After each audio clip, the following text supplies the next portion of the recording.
జనం కూడా ఏమనుకున్నారు, కేసీఆర్ 2 అన్నప్పుడు వీడు 4 అన్నట్టుగా ఇస్తాడు కావచ్చు.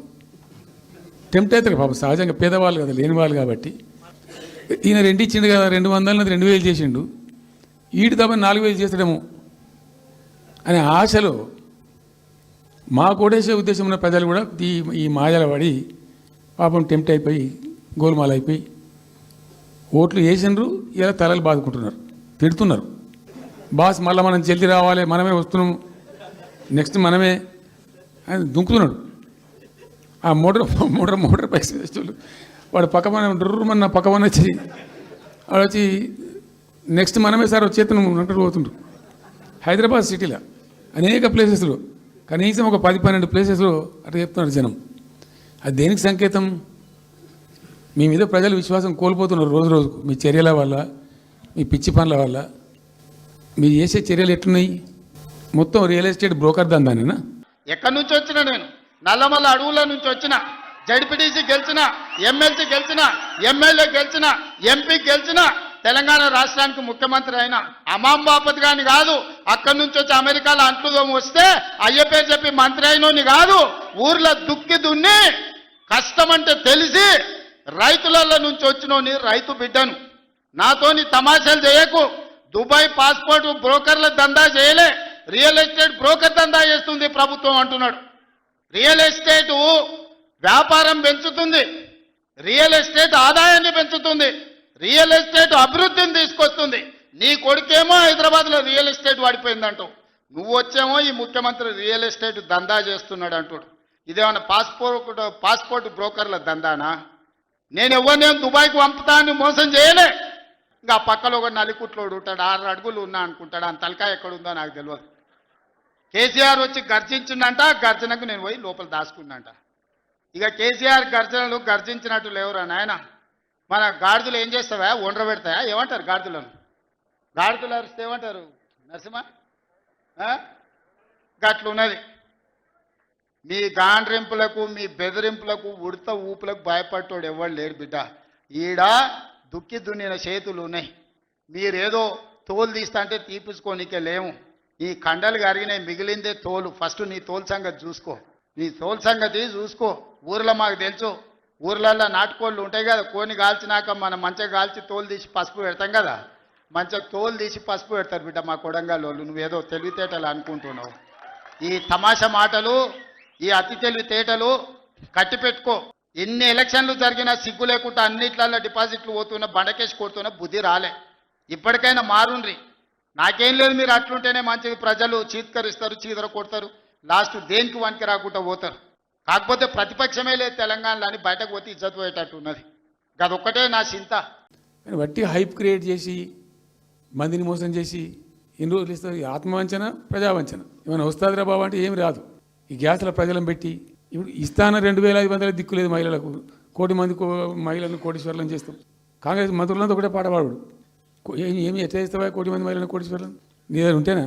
ఉన్న రెవెన్యూ పీకింది రాష్ట్రాన్ని, లోపలికి అయిపోయింది. మేము ఉన్నప్పుడు గ్రోత్లో 50% లేదు. అసలు మీ గ్రోత్ గురించి అవగాహన ఉందా?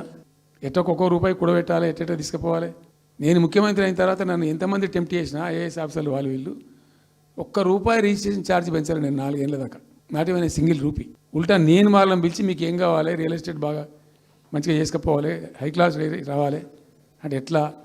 హైదరాబాద్లో కూడా స్కై లైన్ రావాలని చెప్పి 3 ఏళ్ళు తిప్పలవాడనండి నేను. 3 years లేదు, ఒక ఎకరా కూడా అమ్ముడుపోతలేదు, ఇప్పుడు కొంటలేడు.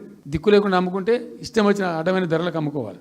సో ఈ అరాకిరి మాటలు చెప్పి అడ్డమైన హామీలన్నీ ఇచ్చి నీకు చేసాదగాక కేవలం రాజకీయ అధికారమే మా లక్ష్యం అనే పద్ధతిలో ఇచ్చి ఇలా ప్రజలను వంచి అటు రైతాంగాన్ని నడిపిస్తున్నారు, పేద ప్రజలు నడిపిస్తున్నారు, పేద విద్యార్థులు నడిపిస్తున్నారు, రిటైర్డ్ ఎంప్లాయీస్ నడిపిస్తున్నారు.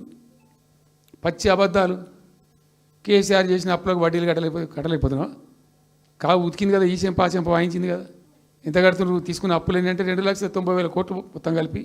అన్ని అబద్ధాలు చెప్పుకుంటూ ఇష్టం వచ్చినట్టు మాట్లాడుకుంటూ ఇక నన్ను తిట్టడానికైతే వాళ్ళ నోరు మొక్కాలిగా. ఎప్పుడో సందర్భంలో కోపం వచ్చి ఒకటి తిట్టినామంటే ఓ మనిషిని మాట వేరు. పొద్దా కాదే కదా కేసీఆర్ చచ్చిపోవాలి.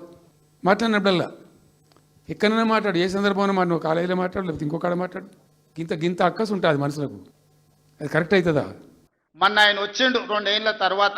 ఏదో మంచి చెప్తాడేమో అనుభవంతో నేను అనుకున్నా. పెద్ద మనిషి కదా, మనం కూడా ఈ మధ్య కాలంలో ఎప్పుడేం అనలేదు. నా కోపాన్ని నా బాధను దృష్టిలో పెట్టుకొని ఇవాళ పగ సాధించే కార్యక్రమాలు మొదలు పెడితే ఆయన పై వలగొట్టే పని పెడితే రాష్ట్రానికి నష్టం జరుగుతుందని తూవాన్ పాపన వాడు పోతాడు. పోని మనం మంచి పని చేయాలి. దేవుడు శిక్ష ఇచ్చిండు. నేను ప్రమాణ స్వీకారం చేసినాడే కూలబడ్డాడు, నడువిరిగింది. ఇంక ఇంతకంటే పెద్ద శిక్ష నేను జైలు వేసినా అయ్యేదేం లేదు. ఆయననే ఫామ్ హౌస్ను ఒక బందీఖానగా మార్చుకొని చుట్టూతో నా పోలీసులే ఉన్నారు, లోపల ఆయన ఉన్నాడు. చెర్లపల్లికి పంపించినా చెంచల్గూడకు పంపించిన గదే అవుతుంది కదా. ఇక తిండి బరువు నాకు ఎక్కువ అవుతుంది, అదొకటి. ఇక ఆయన చేసిన పాపాలకు ఆయననే పోతాడని ఊరుకున్నా. ఎప్పుడన్నా ఏమన్నా అన్నానా? ఎప్పుడన్నా ఏమన్నా అన్నానా? మీరు చెప్పరు. ఇక్కడ పాత్రికేయ మిత్రులు ఉన్నారు అందరు, నాకు కూడా దోస్తులే కదా వాళ్ళందరూ. ఎవరి పాపానికి వాడు పోతాడు. నేను ప్రమాణ స్వీకారం చేయడానికి పోయిన రోజే మంచం మీద నుంచి బోర్ల వాడి మక్కెలు ఇరిగి మూలకు పడ్డాడు. ఇక ఆయన నిన్నొచ్చి పెద్ద మనిషిలాగా మంచి చెప్తాడేమో అనుకున్నా. తోలు తీస్తా అని అన్నాడు. తోలు తీస్తాడంటేనే ఇక నేను చెప్పదలుచుకున్నా, అయ్యేగా నా సంగతి వదులు కానీ మా సర్పంచులు వచ్చిండ్రు, రా ఏ తోలు తీస్తావురా? నీ తోలు తీసుడు కాదు, నిన్ను చీరి చింత కట్టి చింతమడకల ఏలాడేసి కొడతారో లేదో మా సర్పంచులు, రా కొడంగల్కి వస్తావా లేకపోతే మమ్మల్ని చింతమడకకు రమ్మంటావా? మా సర్పంచులను తోలుతా. నువ్వు మళ్ళీ బయటకు వచ్చి ఇవాళ ఆయన తోలు తీస్తా అంటు. తోలు నాది కాదు కానీ ఆ షేక్పేట్లో మటన్ కొట్టు మస్తాన్ ఉంటాడు. ఆయన రోజు మేకలను కోసి మండి నడుపుతుంటాడు. ఆయన చెప్పిన కేసీఆర్ ఖాళీగా ఉన్నాడంటనే తోలు తీస్తాడంట. నీ మటన్ కొట్టు మస్తాన్ దగ్గర ఇంత నౌకరీ ఇయ్యండ్రి, ఇంత బోటో కూరనో పోయేటప్పుడు ఈయన బొక్కనో. ఎందుకంటే పోసిన వాళ్ళకు మామూలుగా తోలు కాళ్ళు తలకాయలు ఇస్తాం కదా మనం ఇంటికాడ దసరా పండుగ అప్పుడు, అవునా? ఏం శివకుమార్ రెడ్డి, మన ఇళ్ళల్లో పండుగ పూట వచ్చి యాటను కోస్తే కాళ్ళు తలకాయ కోసినోనికి ఇస్తాం కదా. ఇక మటన్ కొట్టు మస్తాన్ కూడా చెప్పిన ఆ కేసీఆర్ ఖాళీగా ఉన్నాడంటేనే 2 ఏళ్ళు ఫామ్ హౌస్లో ఏం చేస్తుండంటే తోలు తీసేది ప్రాక్టీస్ చేసిండంట. తోలు బాగా తీస్తాడంట. నీ మటన్ కొట్టులో ఈ తోలు తీస్తాడు, కాళ్ళు తలకాయలు మాత్రం ఉచితంగా సాయంత్రం పోతే దావతులో బోటిగిన ఏమైనా కొట్టుకొని సాయంత్రం 2 వేసేటప్పుడు తీసుకుంటాడేమో అని. 40 ఏళ్ళ అనుభవం అంటావు, రాష్ట్ర మంత్రి చేసిన అంటావు, కేంద్ర మంత్రి చేసిన అంటావు, 10 ఏళ్ళు ముఖ్యమంత్రిని చేసిన అంటావు, తెలంగాణ రాష్ట్రాన్ని సాధించిన అంటావు. నేను ఆడ ఫ్యూచర్ సిటీ కడుతున్నాను అంటే తొక్క తోలు మర్యాద ఉండదని ఇవన్నీ విషయాలు మేము మాట్లాడతలేం.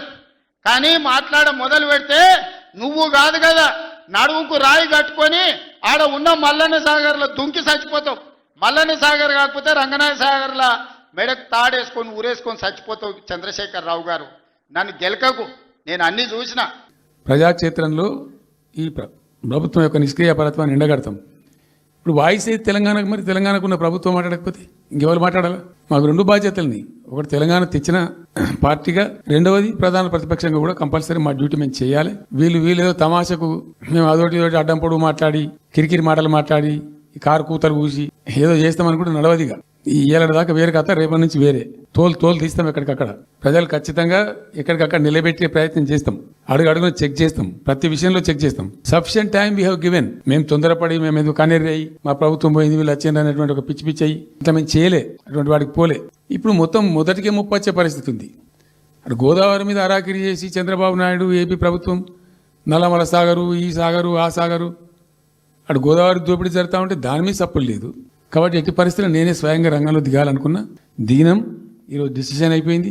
2-3 రోజులలో, 2-3-4 రోజులలో, రాబోయే 3-4 డేస్లో ఆయా జిల్లాల నాయకులతో సమావేశమై ఖచ్చితంగా చాలా పెద్ద ఎత్తున అక్కడ గ్రామానికి డప్పు కొడతాం, సభలు పెడతాం, చేస్తాం. ఇన్ని రోజులు ఒక రకంగా పోయినాం, కానీ ఇక తప్పేటట్లేదు. ఇప్పుడు ఎవరితోనైనా సరే కొట్లాడతాం. తెలంగాణ కోసం భయపడం.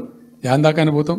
ఈ కొండ మీద గోపైనా సరే కొట్లాడతాం తప్ప ఇడిచిపెట్టాం. ఇక్కడ ఏమి ముఖాలు చూసేది కానీ ఇంకోటి కానీ నైసిటీస్ ఏమి లేవు. There is no necessity at all. ఎందుకంటే రక్షించుకోవాలి, రాష్ట్రం యొక్క హక్కులు రక్షించుకోవాలి, నీళ్లు రక్షించుకోవాలి, రాష్ట్ర ప్రజల ప్రయోజనాలు రక్షించుకోవాలి. చర్చ చేయడానికి సభ ఉంది. అర్థవంతమైన చర్చలు చేద్దాం. తెలంగాణ ప్రజలకు వివరిద్దాం. సొంత బిడ్డనే ఇంటల్లుడు పోని ట్యాపింగ్ చేసినోడు ఇంతకంటే సిగ్గులేనోడు ఉంటాడా అని వాళ్ళు చెప్తారు. ఓ పక్కన నేను 1 కోటి మంది ఆడబిడ్డలకు చీర పెడతా, సారె పెడతా నేనంటే ఉన్నొక్క చెల్లెల్ని ఇంట్లోకెళ్ళి బయటకు వెళ్ళగొట్టిన వాడు ఆస్తిలో వాటా అయ్యేస్తుంది. గంత పనికిమాలినోడు, సొంత చెల్లెలకే చీర పెట్టలేనోడు, సొంత చెల్లెలకే పండుగ పూట బుక్కెడు బువ్వ పెట్టినోడు, వాడు కూడా ఒక మనిషా? మా ఆడబిడ్డలను ఆలోచన చేయమని అంటున్నా. ఏం ఆశిస్తామమ్మ పుంటింటి కాడ మనం? మెట్టింటికి వచ్చిన తర్వాత పండుగ పూట ఇంత బుక్కెడు పువ్వు పెడతాడు, మా అన్ననో తమ్ముడో ఉంటే చీర పెడతాడు, ఇంటి ఆయన ముందర ఇజ్జత్ పోకుంటూ ఉండని కానీ కోరుకుంటా. గంతేనా? పుట్టింటి ఇజ్జత్ ఎవరైనా తీస్తారా? ఏ ఆడబిడ్డనైనా తెలంగాణలో ఉన్న ఆడబిడ్డ ఎవరైనా ఎంత కష్టమని ఉండని, ఎంత నష్టమని ఉండని, పుట్టింటి ఇజ్జత్ నిలబెట్టడానికైనా ప్రయత్నం చేస్తుంది కదా. మీరు అందరు కూడా తెలంగాణ ఆడబిడ్డలే కదా. ఇవాళ ఇంతో అంతో తండ్రి గాలికి సంపాదించిన దాంట్లో వాటా ఇవ్వాల్సి వస్తుందని మెడలు పట్టి దొబ్బితీవి నీ సొంత చెల్లెలు. నీ సొంత చెల్లెలకే సమాధానం చెప్పలోనే ఆయన నాకు సవాలు ఇసురుతున్నాడు. ఈ అవ్వ లాగులో తొండలు ఇచ్చి కొట్ట బిడ్డ నేను అనుకుంటున్నావేమో. నా సంగతి ఇంకా తెలియదు. మీ నాయనని అడిగి ఇంటికి వచ్చి చెప్తాడు. ఏ అమెరికాలో బాత్రూమ్లు అడిగినట్టు అనుకుంటున్నావు నాతో మాట్లాడు అంటే, నేనేదో మార్చుకుంటుండే పోనీ అవల పోరోడి గాలికి తిరిగేటోడి గాలికి అంతో నాకెందుకని. ఏదైనా చేసి దాన్ని నమ్మకదొబ్బన్న. ఏం జరుగుతుంది రాష్ట్రంలో? ఫ్యూచర్ సిటీ, తొక్క సిటీ. ఎవరికి కావాలి నీ ఫ్యూచర్ సిటీ? నాకు అర్థం కాదు. నువ్వు పెంచినావు హైదరాబాద్ను. ఎవరు చేసిన హైదరాబాద్ సిటీ? ఇంత వైబ్రాంట్ సిటీ ఎక్కడికి వచ్చింది? 400 సంవత్సరాల చరిత్రతోని దీనికంతా ఒకటి ఒకటి ఒకటి ఒకటి బోధి జరిగి ఆటోమేటిక్గా పెద్ద సిటీ అయింది. అట్లా అన్నీ కావు, అందరికి కావు. ఈ సిటీ మొత్తం గబ్బులు వేసిపోవాలి. ఇక్కడ ఉన్న దాంతో నువ్వు తీసుకుపోయాలి ఫ్యూచర్ సిటీ, తోక సిటీ. ఏందన్నట్టు ఇది? అన్ని దిక్కుమాలిన పాలసీలు, రియల్ ఎస్టేట్ బ్రోకర్ దందా తప్పితే ఇంకోటి లేదు. అన్నీ కనబడతాయి మనకు. మీరు పరిశీలనగా చూస్తే, పూర్తిగా చూస్తే అసలు చాలా గందరగోళం. గురుకుల పాఠశాల విద్యార్థులు చచ్చిపోతారండి. ఇప్పటికి 120 మంది విద్యార్థులు చచ్చిపోయినారు. గంత నియంత్రణ లేదా? గంత తెలివి లేదా? ఒక గట్టి అధికారిని పెట్టి గట్టి చర్య తీసుకోరాదా? ఏందో చేస్తాము నీ ఫ్యూచర్ సిటీ, తోక సిటీ. ఈ పోరగాళ్ళని చేస్తారు. అంబాయినా సల్మాన్ ఖాన్ ఎవడో వంతారనో బొంతారనో పెడతారు. ఈ జూ పార్క్ కొంచెం ఆడబెడతారట. ఎందుకు? జూ పార్క్ అమ్మకతో పెట్టడానిక? ఏం జరుగుతుంది ఈ రాష్ట్రంలో అసలు? మేము ఇటువంటి చిల్లర పనులు చేయలేదే మేము ఉన్నప్పుడు. ఇంత దుర్మార్గమైన కార్యక్రమాలు చేయలేదే.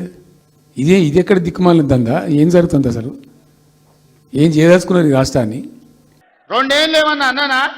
ఆయన మన బయటకు వచ్చి ఇక చూస్తా, తోలు తీస్తా, తాట తీస్తా, ఇక నీ సంగతి చెప్తా అన్నాడు. రా బిడ్డ రా రా, రెడీగా ఉన్నారా? ఇక అందుకే కొడంగల్ నుంచే చెప్తాం నీకు అని చెప్పి 3 రోజుల నుంచి మాట్లాడలేదు. ఇవాళ మాట్లాడుతున్నా. ఆయన కొడుకు చెప్తున్నాడు, మైకు ముందలకు వస్తలేడు ఆయన, దాచుకున్నాడు ఆయన. నీ నీ ముఖం ఎప్పుడైనా చూసుకున్నావు అద్దంలా? పేడమూతి బోడిలింగం, నువ్వు కూడా నా గురించి మాట్లాడతావా? నీవెంత? నీ స్థాయి ఎంత? అయ్య పేరు చెప్పి బతికటోనివి నువ్వు. ఆంధ్రలో, గుంటూరులో, గుడివారిలో చదువుకున్న నువ్వు. నీకేం తెలుసు తెలంగాణ గురించి, మా పౌరుషం గురించి? నువ్వు కాదు, మొత్తం నీ జాతినంతా తెచ్చుకో. ఎట్లా తెచ్చుకుంటావు? ఏడికి రావాలనో చెప్పు. మా ఊరు అన్నారా? మేమన్నా మీ ఊరికి వస్తాం. ఎవడు భయపడుతుండో సంగతి తేలుస్తా. వెనకటికోసారి చెప్పిన గిట్లనే గజ్వేల్కి వచ్చి చూడు అని చెప్పిన. గజ్వేల్కి వస్తా బిడ్డ, నీ నెత్తి మీద కాలు పెట్టి తొక్కుతా అని. గజ్వేల్కి లక్షలాది మంది కార్యకర్తలతో పోయినాం. కాలు మీద పెట్టి తొక్కితే పాతాళానికి పోయిన మళ్ళీ ఇప్పటి వరకు తేలలేదు. ఇవాళ చెప్తున్న మీడియా మిత్రులారా రాసుకోండి. 2029 ఎన్నికల్లో 2/3 మెజారిటీ మన సీట్లు ఒకవేళ 119 ఉంటే 80కి పైగా సీట్లతోని 2029లో నిన్ను అసెంబ్లీలో ఓడగొట్టినాం. పార్లమెంట్లో గుండు సున్ని ఇచ్చినాం. మన కంటోన్మెంట్లో బండకేసి కొట్టినాం. మొన్న జరిగిన జూబ్లీహిల్స్లో బోడబండలో బండ కింద వాతి పెట్టినాం. నిన్నగాక మొన్న జరిగిన సర్పంచులల్లా 12,726లో 8,335 సర్పంచులను గెలిపించుకున్నాం. సిగ్గు లేదు, ఇన్నిసార్లు ఓడగొట్టినా ఇంకా సిగ్గు లేకుండా బయటకు వచ్చి కింద పడ్డ పైకాలు నాదే అని వెనకటికి ఓడో అన్నాడు.